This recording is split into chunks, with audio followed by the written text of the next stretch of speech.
Hello and welcome to Matt's Casual Cooking. Today we are going to be making the ever tasty shredded barbecue beef.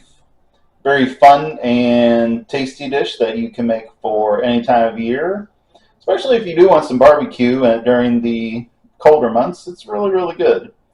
So we're going to go over all the ingredients and how to put it together, and let's get to it. Alright folks, so we'll go over the ingredients. So for starters, you're going to need a 2.5 to 3.5 pound chuck roast. Now you're also going to need, and I have them all cut together, you need 1 large onion chopped, you're going to need 1 stalk of celery, and you're going to cut that into pieces, and you're going to want 1 large bell pepper, and you're going to want to chop that. Now you're also going to need initially at least 1.5 quarts of water, or just enough to cover the chuck roast. Now for all your spices, you're going to need 2 cloves of garlic, you need 1 teaspoon of salt, you need 1 small bottle of ketchup. Now the smallest one I could find is 14 ounces. You're going to need 2 tablespoons of brown sugar. You're going to need 2 tablespoons of vinegar. You're going to need half a teaspoon of chili powder. You're going to need 2 to 3 drops of hot sauce, 1 teaspoon of Worcestershire sauce. You're going to need 1 bay leaf. You're going to need 1/4 teaspoon of garlic salt, 1/4 teaspoon of paprika, and 1 teaspoon each of allspice and ground mustard. So we're going to go over how to cook the chuck roast first, and I will see you then. Alright folks, so you can see I've got out a large pot. Now you can use a Dutch oven for this as well if you want, or if that's all you got.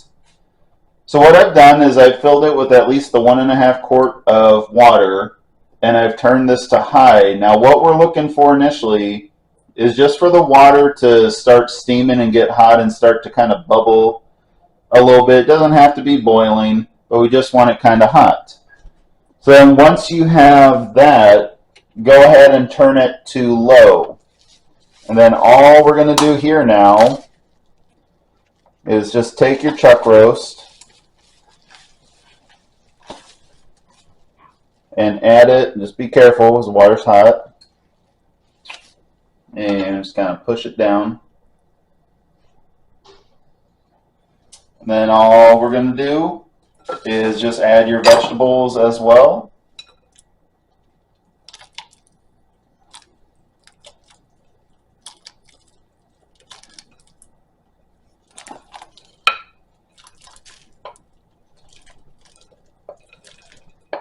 And I probably could have done without a little less water, but that's okay. So all you're going to do now is we're going to cover this. And if you actually need to get out some of the water, be my guest. So we're going to cook this now on low for 4 hours. That's going to make it nice and tender for us to actually shred. So go ahead and do that, and I will see you after 4 hours.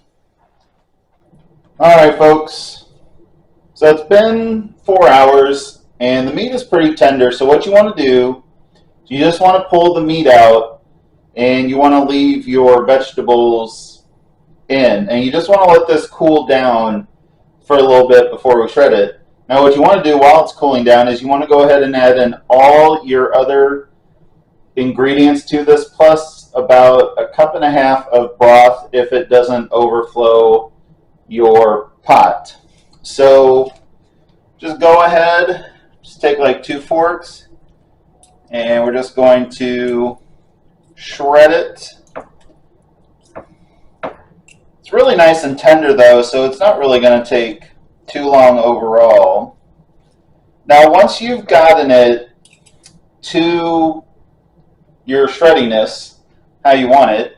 Just go ahead and put it back in the pot, and then what you're going to do is turn this to medium high, and we're going to just cook it for about another hour. That's about it. That's all you got to do. And then once that's done, go ahead and get out some rolls or kind of really any other sort of like bun or sandwich you want. So I will see you after an hour. All right, folks, so we are done. And what you can see here is I've taken a 12-pack of Hawaiian rolls and I've just cut it down the middle, well, as best I could. And I've just set some of it on top. Now I still got some extra in the pot, but that's okay. So and what you can do here is if you want, take some cheese. I like me some provolone on this. This is a really fragrant and tasty dish that you can make really any time. It's just really, really good. It's really going to fill you up as well.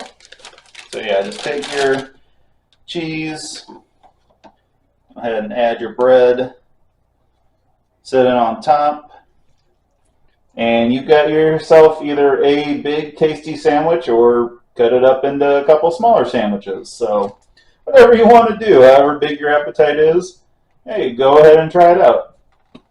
So if you did enjoy making this recipe today, like, subscribe, share, hit the notification bell. Please leave a comment below. I want to know what you think of this. So I want to thank you for watching, and I will see you next week for another fun food journey, and I will see you then.